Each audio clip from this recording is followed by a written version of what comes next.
What's up, YouTube? Today I'm going to show you how to remove a follower from your following list. Now, this used to be a lot harder to do, but Instagram recently added a feature that makes it super easy.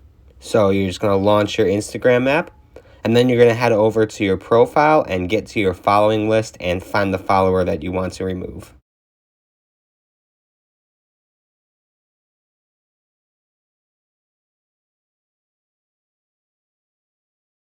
Alright, I'm at this screen now, and I'm just going to go over and just find a random bot that's recently followed me in my following list. And here it is, a cryptocurrency bot trying to scam some people with their link.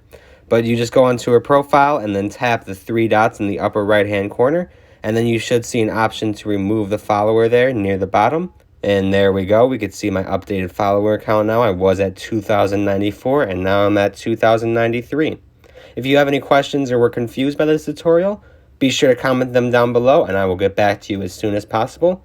Otherwise, if you found this helpful, don't forget to like and subscribe, and thanks for watching.